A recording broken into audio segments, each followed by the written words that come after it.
الحمد لله كما هو أهله الصلاة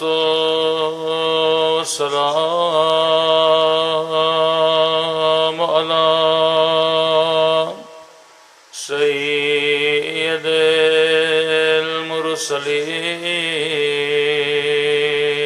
المرسلين وخاتم النبيين أبي القاسم محمد اللهم صل على محمد وآل محمد وعلى آله الطيبين الطاهرين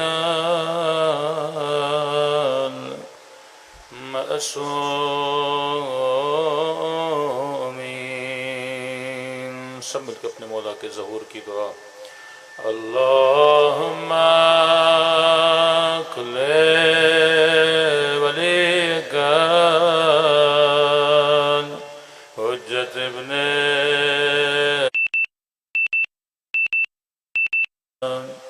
صلواتک علیہ وعلی آبائه فی هذه الساعة وفی کل ولیا وحافظا وقائدا وناصرا ودلیلا وعینا حتی تسکنه أرضك وتمتعه فيها طويلا برحمتك يا أرحم الراحمين. صلوات پڑھے محمد بسم اللہ الرحمن الرحیم. رب اشرح لی صدری ویسر لی امری واحلل عقدۃ من لسانی یفقهوا. اما بعد فقد قال امامنا الحسین علیہ الصلاۃ والسلام انما خرجت لطلب الاصلاح فی امت جدی. صلوات پڑھے محمد وآل محمد.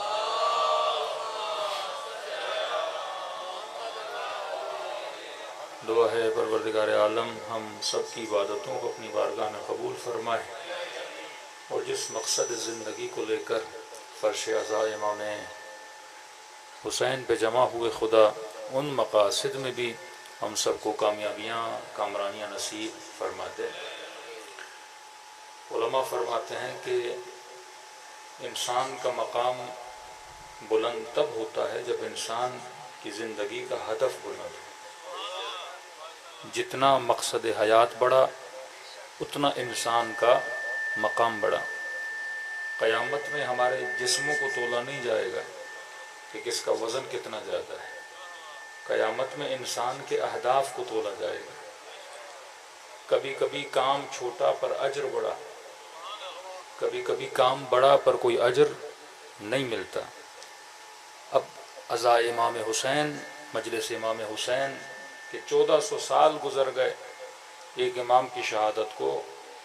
شیعہ ہر سال اس امام کی یاد میں اپنے گھروں میں، امام باڑوں میں، محلوں میں جلوس کی صورت میں، مجلس کی صورت میں، ماتم کی صورت میں ذکر فرزند رسول کیا کرتے ہیں. لیکن ہو سکتا ہے آپ کے ارد گرد کچھ ایسے لوگ ہوں جو اعتراض کریں کہ جناب آپ ایک مجلس میں اتنے لاکھوں لگا دیتے ہو، اس سے بہتر نہیں تھا کہ آپ ان پیسوں سے کچھ کھانا لیتے اور غریبوں میں تقسیم کر دیتے؟ اس سے بہتر نہیں تھا ان پیسوں سے آپ اسکول بنا دیتے، اس سے بہتر نہیں تھا آپ ان پیسوں سے 4 نوجوانوں کی شادی کرا دیتے؟ اس سے بہتر پیسوں سے 4 بیواؤں کی مدد کرا دیتے؟ تو اگر آپ نے کہا ذکر امام حسین کر رہے ہیں تو کہتے ہیں ذکر کرنے کے لیے اتنا خرچے کی ضرورت کیا ہے؟ سوشل میڈیا کا زمانہ ہے، کتابوں کا زمانہ ہے. اگر آپ نے لوگوں کو صرف یہ بتانا ہے کہ امام حسین کربلا میں شہید ہوئے تھے تو یہ بتانے کے لیے تو اور بھی راستے ہیں. اتنا خرچ کرنے کی ضرورت کیا ہے کہ لوگ گھروں سے اٹھ کے آئیں، ٹائم نکالیں، گھنٹوں کے گھنٹوں فرش عزا پہ بیٹھیں صرف یہ بتانے کے لیے کہ کربلا میں ایک امام تھے اور انہیں شہید کر دیا گیا، اور اس پہ اتنا خرچہ کیا جائے کہ صرف 10 دنوں میں 4 ارب سے زیادہ پاکستانی روپیز میں شیعہ خرچ کرتے ہیں کہ صرف یہ بتانے کے لیے کہ کربلا میں کوئی امام تھے اور آئے تھے اور شہید ہو گئے. کیا واقعاً ہم فرش عزا پہ بلا کے صرف یہ بتاتے ہیں کہ امام حسین شہید ہو گئے؟ مجلس کا اثر صرف یہ ہے کہ تاریخ میں ایک واقعہ ہوا تھا کہ امام حسین شہید ہو گئے تھے، پہلی بات. دوسری بات یہ کہ یہ لوگ جو اعتراض کرتے ہیں، اب انہی کے بچے سنیما بھی جاتے ہیں، 2 گھنٹے کی فلمیں دیکھ کے آتے ہیں. ایک سنیما کو بنانے میں کتنے کروڑ لگتے ہیں؟ پاکستان میں ایک سنیما بنایا 1.5 ارب روپیہ خرچہ ہوا اس پہ. اس پر کسی نے اعتراض نہیں کیا کہ بھیا سنیما بناتے ہو، کروڑوں لگاتے ہو. کئی گویے ایسے اسلام آباد میں، کئی سنگر یہاں پہ کنسرٹ کرتے ہیں، ایک کنسرٹ پہ کروڑوں روپے لگایا جاتا ہے. بچے جا رہے ہیں، بچیاں جا رہی ہیں، اس پر کوئی اعتراض نہیں کرتا کہ آپ اس کنسرٹ پہ خرچہ لگانے سے بہتر تھا ایک اسکول بنا دیتے، 4 لوگوں کی شادیاں کرا دیتے. ایک سنیما بنانے سے اچھا تھا کہ آپ 4 جوانوں کے مسائل کو حل کر دیتے. تیسرا سوال یہ کہ وہ جوان، وہ بچیاں، وہ نسلیں جو ایک کنسرٹ یا ایک سنیما میں جاتی ہیں 2 گھنٹہ اس فلم کو دیکھنے کے بعد جب باہر نکلتے ہیں تو انہیں کیا ملتا ہے؟ وہ جوان جو کسی ناچنے والے اور گانے والے کے گانوں کو سن کے 1.5 گھنٹہ پیسہ خرچ کر کے واپس نکلتا ہے، اسے کیا ملتا ہے؟ اور یہ جوان جو مجلس حسین میں آتا ہے 1.5 گھنٹہ بیٹھتا ہے اور جب یہ باہر نکلتا ہے تو اسے کیا ملتا ہے؟ دنیا کا سب سے بڑا کارنامہ جو امام حسین نے کیا، جو سب سے مشکل ترین کارنامہ ہے. بلڈنگز آپ بنا سکتے ہو، محلے آپ بنا سکتے ہو، ملک کے روڈ آپ بنا سکتے ہو، پلیں آپ بنا سکتے ہیں، یہ کوئی مشکل کام نہیں ہے. امریکہ اس سے اچھی پلیں بنا دے گا، یورپ اس سے اچھے روڈ بنا دے گا. جو کام امام حسین کرتے ہیں، حسین روڈ نہیں، حسین انسان بناتے ہیں.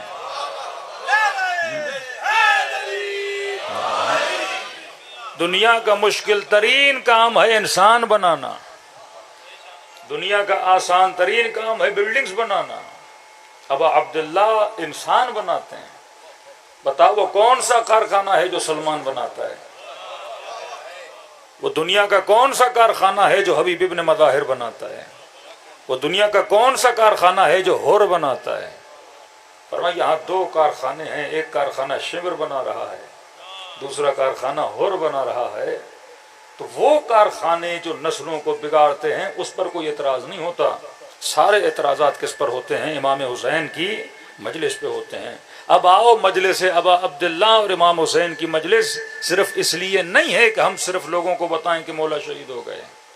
اثر مجلس کیا ہے؟ وہ معاشرے جن میں مجلسیں ہوتی ہیں اور وہ معاشرے جن میں مجلسیں نہیں ہوتی ہیں، آپ ان کو کمپیئر کریں. وہ نسلیں جو مجلسوں میں آتی ہیں اور وہ نسلیں جو مجلسوں میں نہیں آتی، دونوں نسلوں کو کمپیئر کر کے دیکھیں. تو میں نے کسی جگہ پہ مثال دی تھی اور میں نے کہا پہلے زمانے میں مشکل تھا اس کو جاننا، آج کے زمانے میں ہر چیز واضح ہو گئی ہے کہ 2 معاشروں کے فرق کو آپس میں دیکھ لو. مسلمان کتنے ممالک ہیں؟ 40 سے زیادہ ملک ہیں. نماز وہ بھی پڑھتے ہیں، نماز ہم بھی پڑھتے ہیں، روزہ وہ بھی رکھتے ہیں، روزہ ہم بھی رکھتے ہیں، عمرہ و حج و زکوٰۃ وہ بھی دیتے ہیں، عمرہ و حج و زکوٰۃ ہم بھی دیتے ہیں. لیکن مسئلہ یہ ہے وہ سب کچھ کرنے کے بعد بھی اسلام کے دشمن کے مقابلے میں لڑنے کی ہمت ان کے اندر نہیں ہے. اور آج کے معاشرے میں اگر کوئی یہ ہمت کرتا ہے تو وہی معاشرہ ہمت کرتا ہے جس معاشرے میں حسین کی مجلسیں کرائی جاتی ہیں.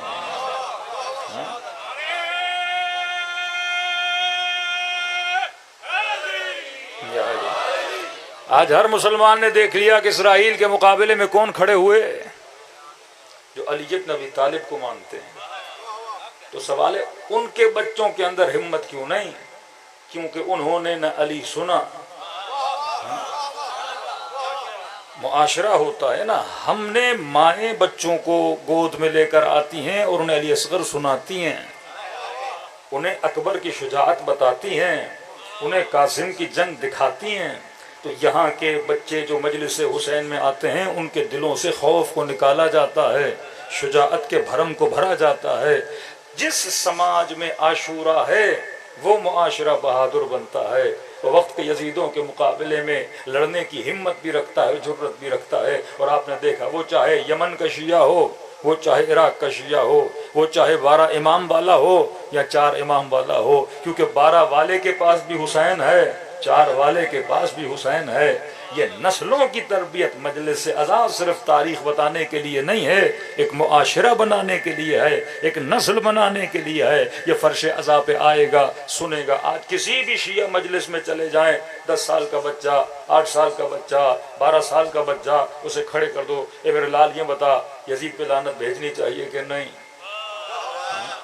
کسی بھی شیعہ معاشرے سے کوئی بچہ اٹھا لیں، اس سے پوچھیں کہ یزید قابل لعنت ہے کہ نہیں، آپ پوچھو گے وہ بھیج کے بتائے گا کہ یہ شخص ہے ہی قابل لعنت۔ لیکن آپ چلے جائیے بڑے بڑے مدرسوں میں، بڑے بڑے مفتیوں کے پاس، اسی اسلام آباد میں ایک مفتی ہیں، گلا پھاڑ پھاڑ کے باتیں کرتے ہیں، اس کا انٹرویو انٹرنیٹ پہ پڑا ہوا ہے کہ یزید نے ظلم کیا کہ کیا، امام حسین کے ساتھ زیادتی کی کہ سر کاٹنا چاہیے تھا کہ نہیں، کہ فرزند رسول کے ساتھ اتنا ظلم کرنا چاہیے تھا کہ نہیں، سب کچھ مانتا کیا، یہ بھی کیا وہ بھی کیا، کہ جناب پھر یزید پہ لعنت بھیجیں۔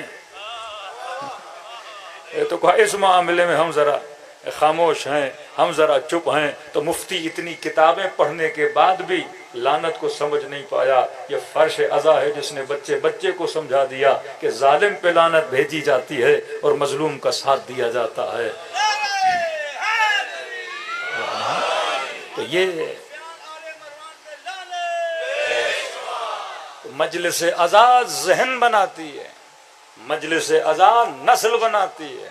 یہ صرف یہ نہیں کہ 5 منٹ کے لیے گریا ہوا اور ماتم کیا اور گھروں میں چلے گئے، نہیں، اثر مجلس ازا یہ ہے کہ جن گھروں میں، جن معاشروں میں امام حسین کا پیغام جاتا ہے تو ان بچوں کے ذہن میں شعور پیدا ہوتا ہے، ظالم اور مظلوم کی تفریق کا پتہ چلتا ہے، پیغام امام حسین اور ہدف ابا عبداللہ کا پتہ چلتا ہے کہ مولا حسین نے اتنی بڑی قربانی دی تو کس لیے بڑی قربانی دی۔ فرماتے ہیں خرج تو میں اس لیے خروج کر رہا ہوں کیونکہ میرے نبی کی امت کے اندر بگاڑ پیدا ہو چکا ہے، یہ اسلام کی نشانیوں کو بھول چکے ہیں، بدعتیں عام ہو گئی ہیں، نبی کی سنت کی کمپلیٹلی انہوں نے بھلا چکے ہیں۔ فرمایا میں ان سنتوں کو زندہ کرنے کے لیے نکلا ہوں کہ جس معاشرے میں صبح کی 2 رکعت نماز کو 4 رکعت میں پڑھا دیا جائے، جس معاشرے میں جمعے کی نماز بدھ کے دن پڑھا دی جائے اور پورے لوگ خاموش رہیں۔ فرمایا حسینیت خاموشی کا نام نہیں، صدا کو بلند کرنے کا نام ہے، حسینیت شعور کی بیداری کا نام ہے۔ دیکھیے میں چھوٹی سی مثال آپ کو دے رہا ہوں، ذہن سازی۔ امام حسین کی جنگ فکر یزید کے ساتھ ہے۔ یہ آپ دیکھ رہے ہیں اسرائیل ہو، ایران ہو، جنگیں جو ہو رہی ہیں یہ بلڈنگوں کی جنگیں نہیں ہیں کہ آپ اس پہ خوش ہوں گے کہ میزائل لگا 10 بلڈنگیں گر گئیں، نہیں، وہ اس سے اور اچھی بلڈنگ بنا سکتا ہے، پیسہ اتنا ہے ان کے پاس۔ آپ 10 بار بھی پورا اسرائیل کو ملیامیٹ کر دیں وہ 100 بار اس سے اچھا بنا دے گا۔ بلڈنگز بنانا کوئی بڑی بات نہیں ہے، یہ جنگ فکر کی جنگ ہے۔ آئیڈیالوجی آف امیر المؤمنین، فکر علی ابن ابی طالب، فکر حسن ابن علی، فکر حسین ابن علی کیا ہے کہ ظالم کے مقابلے میں ڈٹ کے کھڑے رہنا۔ دکھ اس کو یہ نہیں کہ میری بلڈنگز گریں، دکھ اس کو یہ ہے کہ شیعوں نے میرا غرور مٹی میں ملا دیا۔ یزید کو تکلیف کیا تھی کہ تخت پہ بیٹھا ہے، فوجیں ہیں، سب کچھ ہیں، امام زین العابدین کے ہاتھوں میں رسیاں بندھی ہیں، لیکن پھر بھی امام اسے کیا کر رہے ہیں؟ للکار رہے ہیں۔ سیدہ زینب خاتون ہوتے ہوئے یزید کو اس کے سامنے اسے کیا کر رہی ہیں؟ للکار رہی ہیں۔ کسی کے غرور کو، یہ اللہ کی سنت ہے، ابرہا خود کو بڑا طاقتور سمجھتے تھے، بڑے بڑے ہاتھی، بڑے بڑے لشکر، اور اللہ کی سنت یہ ہے کہ تو جتنا بڑا ہوگا میں تجھے ذلیل کرنے کے لیے اتنے چھوٹے سے ماروں گا۔ بڑے بڑے ہاتھیوں کو چھوٹے چھوٹے تیتر جتنے پرندے بھیجے، ان کی چونچوں میں چھوٹے چھوٹے پتھر، چھوٹے چھوٹے پتھروں نے ان ہاتھیوں کو واصل کر دیا اور دنیا سے چلے گئے۔ فرمایا اللہ کی سنت ہے کہ دشمن جتنا بڑا ہو اسے چھوٹی چیزوں کے ساتھ کیا کرتا ہے؟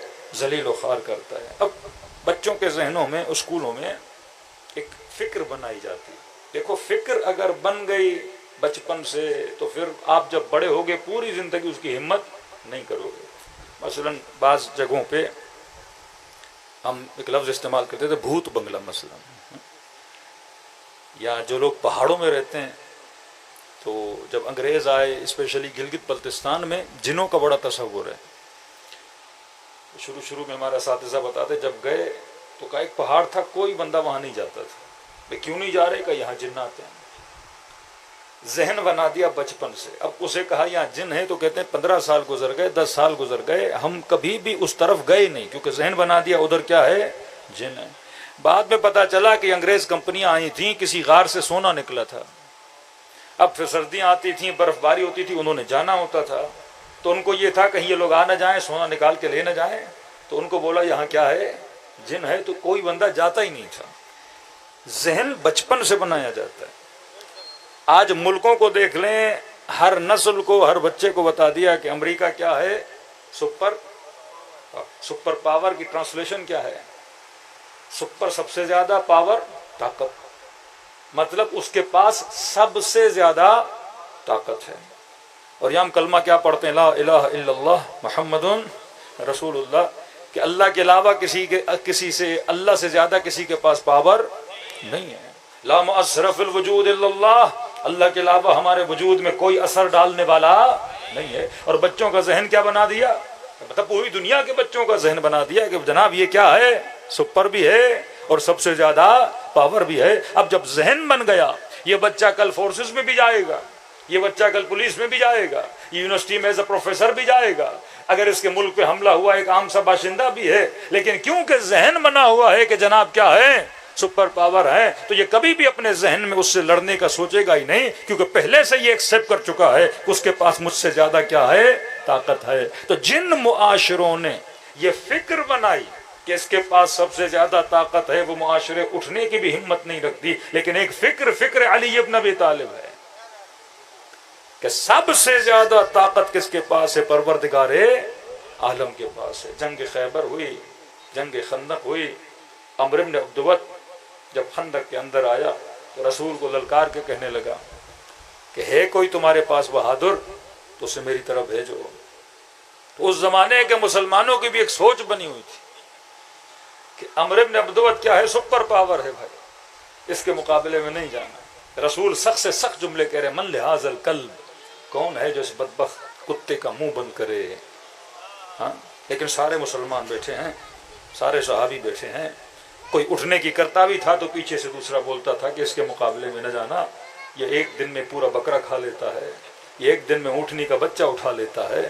تو یہ اٹھنا چاہتے تھے، پر کیونکہ ذہن بنے ہوئے تھے کہ بڑا طاقتور ہے، اٹھنے کو تیار نہیں تھے۔ تو وہاں پر بھی کون اٹھے؟ علی ابن ابی طالب اٹھے، حیدر کرار اٹھے کہ علی کے نزدیک کوئی سپر پاور نہیں ہے، اگر ہے کوئی طاقت تو پروردگار عالم کی طاقت ہے۔ تو کل بھی علی دشمنوں کے مقابلے میں اٹھ رہے تھے، اور آج بھی علی کے چاہنے والے دشمنوں کے مقابلے میں اٹھ رہے ہیں، کیونکہ ہمارا ذہن ہے کہ یزیدیت چاہے جسمانی اور فوجی اعتبار سے کتنا مضبوط کیوں نہ ہو، لیکن اللہ سے زیادہ کسی کی طاقت نہیں ہے۔ یزید نے یہ سوچا تھا کہ حسین کو کسی جنگل میں لا کے شہید کروا دوں گا، اور دنیا کو کیا پتا کون حسین آئے تھے اور کون دنیا سے چلے گئے، لیکن اللہ کا بھی وعدہ تھا، یزید جس زمین کو تو حسین کے لیے جنگل بنانا چاہتا ہے، اگر میں نے مومنوں کے لیے جنت نہ بنایا تو میں بھی حسین کا خدا نہیں۔ صلوات پڑھے محمد و آل محمد۔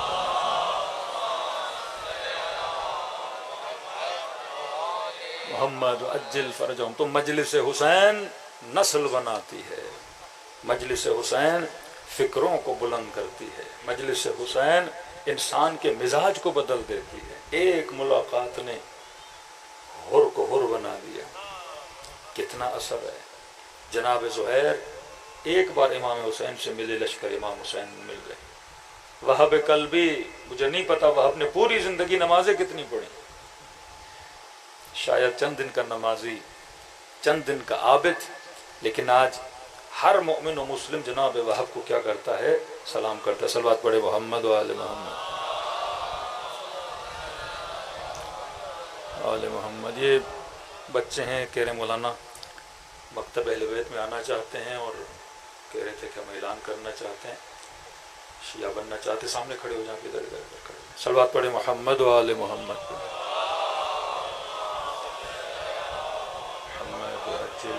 اسی طرح خدا توفیق دے لوگوں کو. یہ اثر مجلس امام حسین ہے. اس مکتب میں وہی آتا ہے جو صاحب عقل ہوتا ہے. امیر المومنین فرماتے ہیں کہ شیعہ کی نشانی یہی ہے کہ شیعہ کیا ہوتا ہے؟ عقل مند. کا مولا دلیل فرما عقل مند کا پتہ عقل مند کے انتخاب سے چلتا ہے. انگلش میں بولیں تو اس کی سلیکشن سے چلتا ہے، اس کے چناو سے چلتا ہے کہ وہ کتنا عقل مند ہے. اب آپ کے سامنے 10 لوگ رکھے جائیں اور پوچھا جائے کہ کس کو چنو گے، تو جو علی کو چنے گا وہی سب سے زیادہ کیا ہے؟ عقل مند ہے. اور میں اکثر جوانوں کو کہتا ہوں اگر کوئی کہہ دینا کہ امیر المومنین کو چھوڑ دو، آپ شیعہ پہلا نہیں مانو، چوتھا مانو، تو میں کہتا ہوں یہ مکتب ہمیں ضد نہیں سکھاتا، جھگڑا نہیں سکھاتا.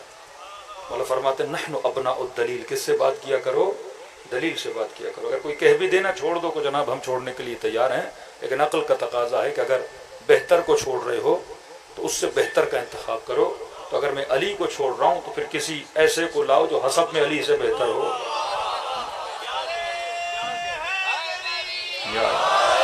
کوئی ایسا لاؤ جو نسب میں علی سے بہتر ہو، شجاعت میں علی سے بہتر ہو، جس کے بچے علی کے بچے جیسے، جس کی زوجہ علی کی زوجہ جیسی.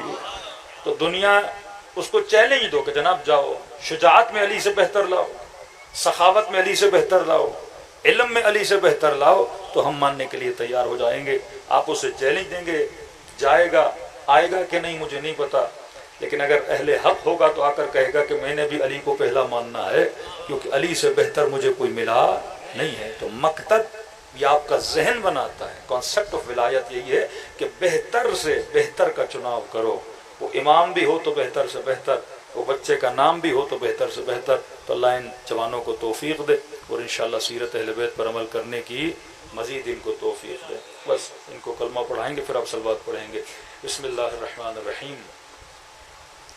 لا الہ الا اللہ محمد رسول اللہ علی ولی اللہ وخلیفتہ بلا فصل وأولادہ المعصومین معصومین حجج اللہ اللہم صل علی محمد و آل محمد. اللہ ان کو توفیق یا صلوات پڑھے محمد و آل محمد. بیٹھ جائیں.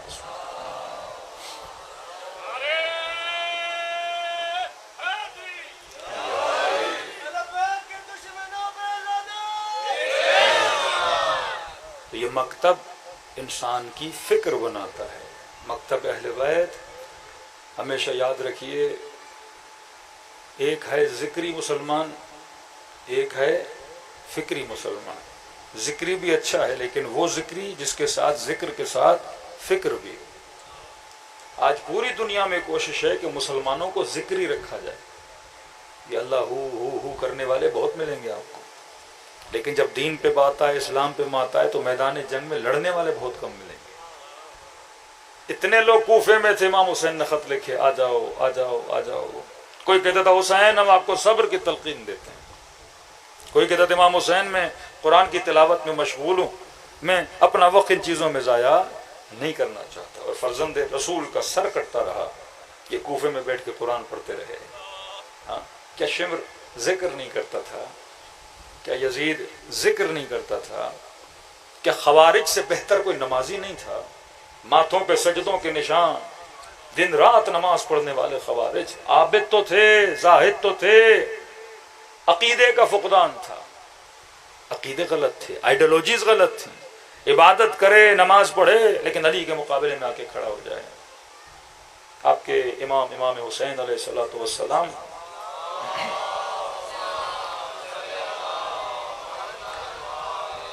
مولا حسین مدینے میں مسجد کے اندر داخل ہوئے۔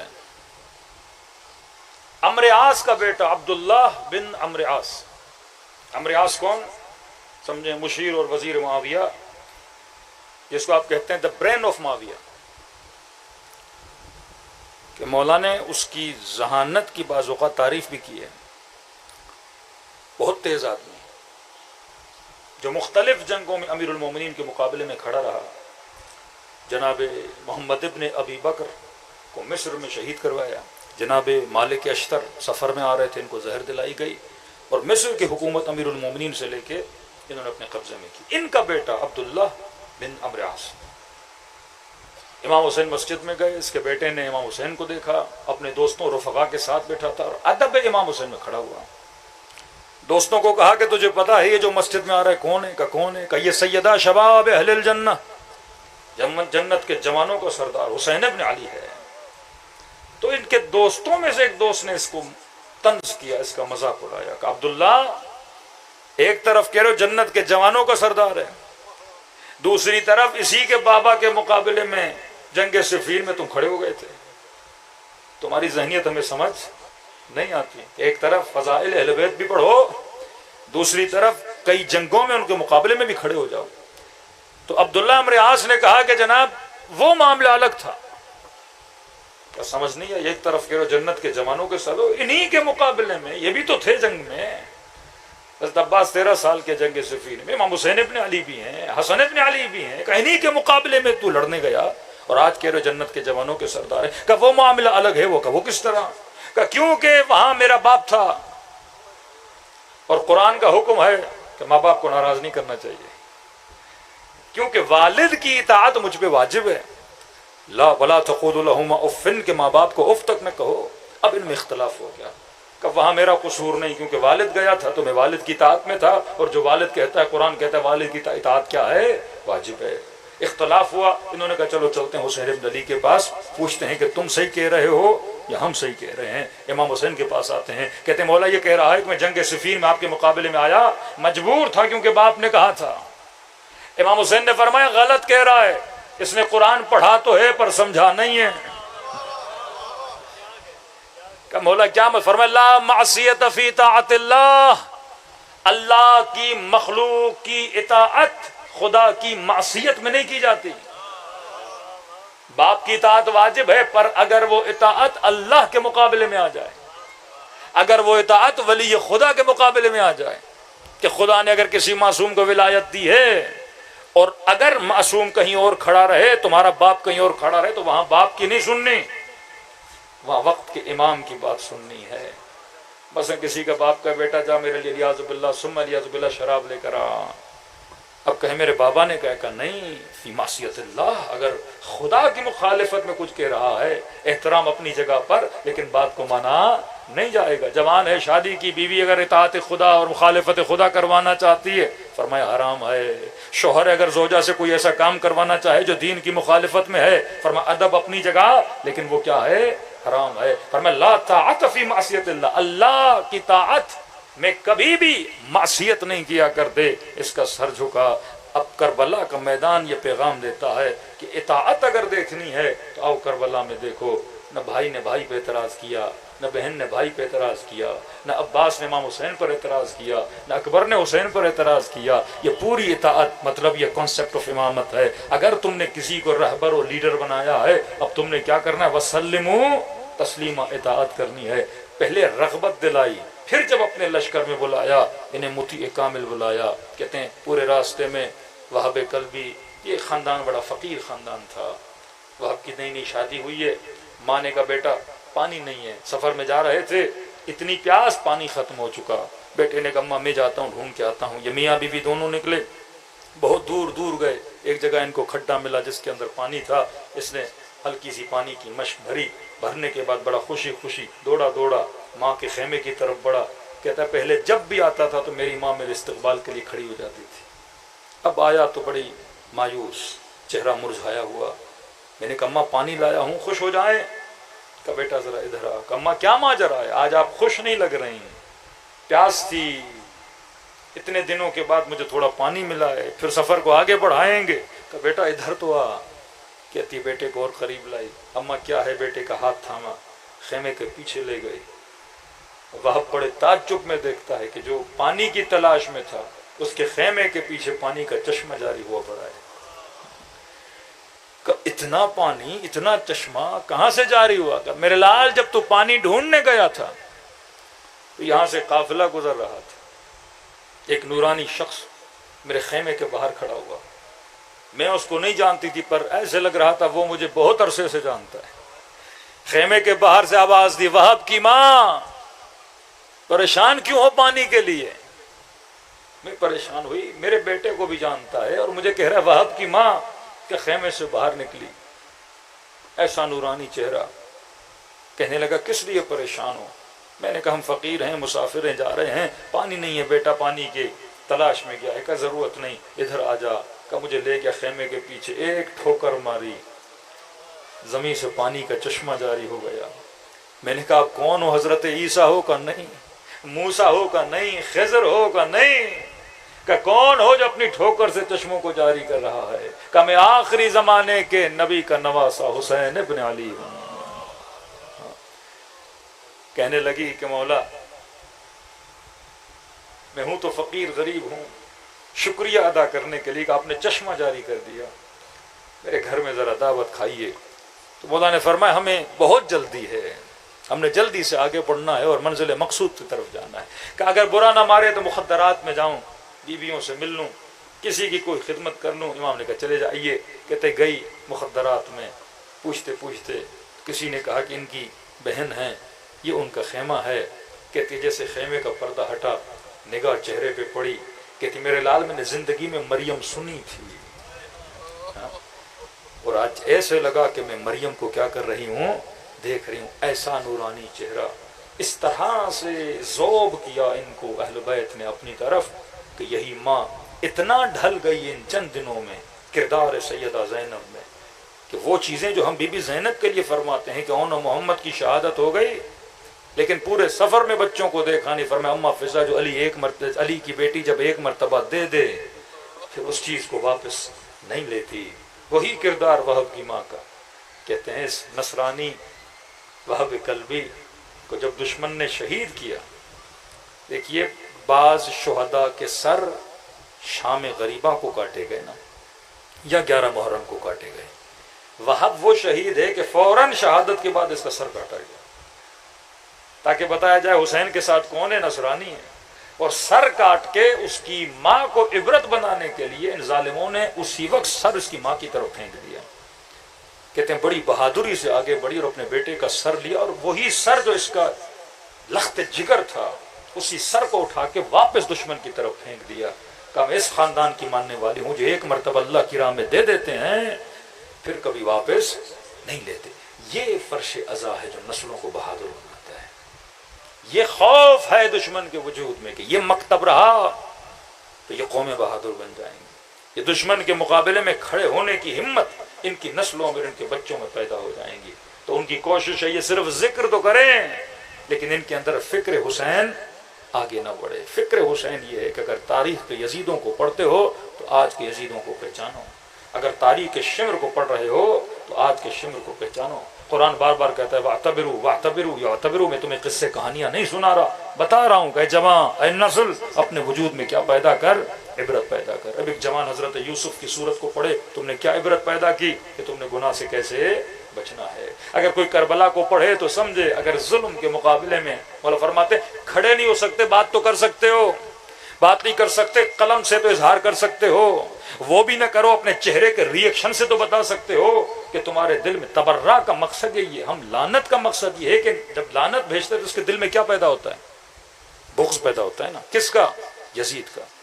جب السلام علی الحسین کہتا ہے یا صلوات بھیجتا ہے تو اس کے اندر کیا پیدا ہو رہا ہے، محبت پیدا ہو رہی ہے، کس کی، محمد اور آل محمد کی۔ تو مقصد تولا، تبرہ کا مقصد، تولا کا مطلب اچھوں کی محبت اس کے دل میں لانا، تبرہ کا مطلب بروں کی نفرت اس کے دل میں پیدا کرنا، کیونکہ جب برے سے نفرت کرے گا پھر برے کے کردار پہ نہیں چلے گا، اور اگر علی سے محبت کرے گا تو علی کے کردار پہ چلنا چاہے گا. تو فرمایا مجلس حسین وجود میں کشش پیدا کرنے کا نام ہے، گریوٹی پیدا کرنے کا نام ہے، کہ جب اس کے دل میں حسین کا عشق آ گیا، دنیا لاکھوں خرچ کر کے کبھی یورپ جاتی ہے، کبھی ترکی جاتی ہے، کبھی سیاحت کے لیے ٹھنڈے ٹھنڈے علاقوں میں جاتی ہے.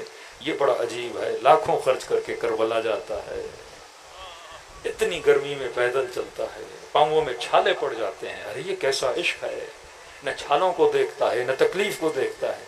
کہتا میری ساری تکلیفیں دور ہو جاتی ہیں جب بین الحرمین پہنچتا ہوں اور نگاہ حسین کے روزے پہ پڑتی ہے. یہ وہ عشق ہے، عشق پاک، محبت پاک.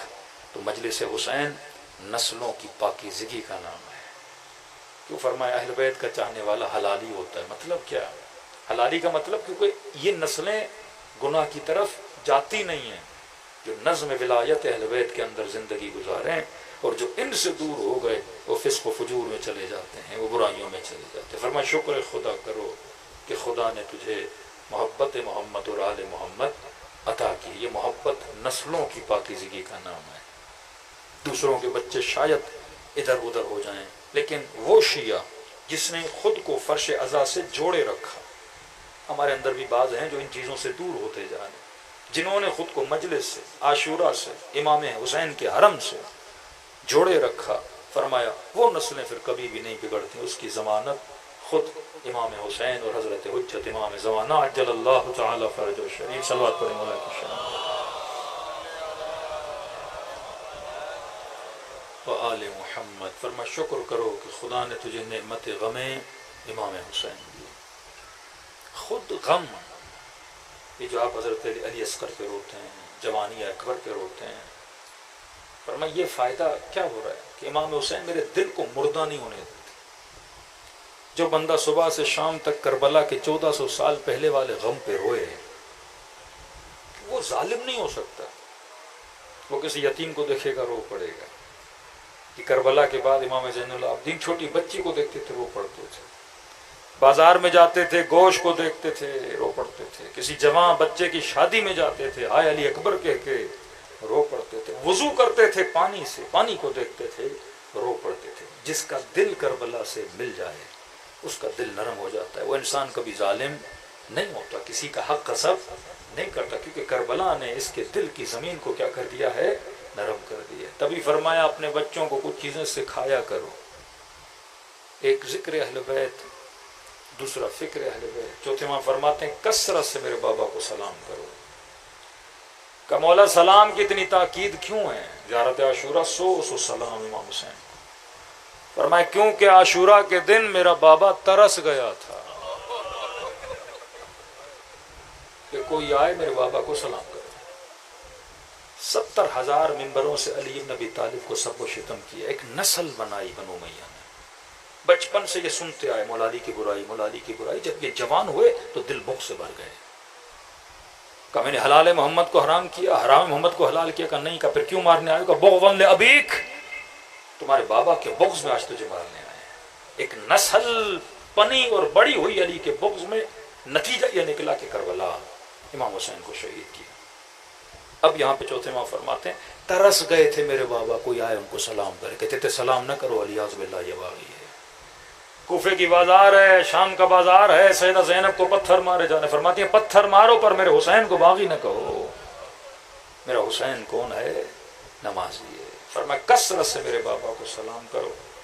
اس سلام میں اتنی برکت ہے، اگر خلوص سے کیا جائے تو خدا اس سلام کے صدقے میں تجھے ثواب زیارت حسین عطا کرتا ہے. 4 سلام ہیں امام حسین کے زیارت عاشورہ کے. فرمایا کسی معصوم کے نام میں اتنا اثر نہیں جتنا حسین ابن علی کے نام میں اثر ہے. یہ ذکر دلوں کو نرم کرتا ہے. تھوڑی دیر کے لیے دلوں کو کربلا لے جائیں.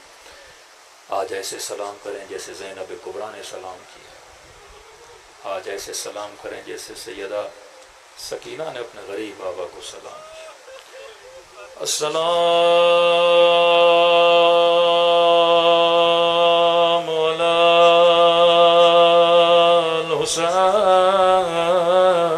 الحسین وعلی علی ابن الحسین وعلى أولاد الحسين وعلى أصحاب الحسين سب مل کے السلام على الحسين وعلى علي بن الحسين وعلى أولاد الحسين وعلى أصحاب بلند آواز سے السلام علی وعلی علی ابن وعلی اولاد اور بلند آواز سے السلام علی حسین وعلی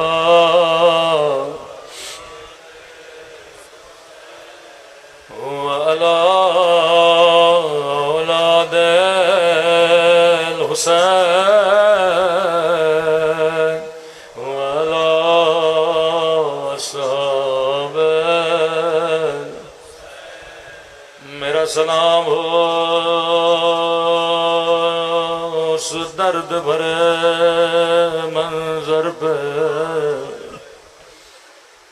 جب زینب کی نگاہ حسین کے پامال بدن پہ پڑی اللہ کسی بہن کے سائے میں رہی عاشور کے دن 4 گھنٹے کی دوری ہوئی میرے چوتھے امام فرماتے ہیں 50 سال بھائی کے ساتھ رہنے والی جب 4 گھنٹے کے بعد بھائی کے بدن کو دیکھا بڑے تعجب سے کہنے لگی انت اخی کیا تو ہی میرا حسین ہے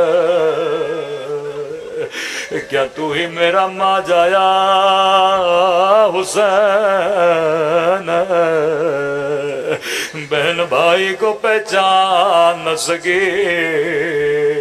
نگاہیں آسماں کی طرف بلند کی فرمایا میرے اللہ میرا حسین اس قابل تو نہ تھا کہ اس کے بدن پہ گھوڑے دوڑائے جائے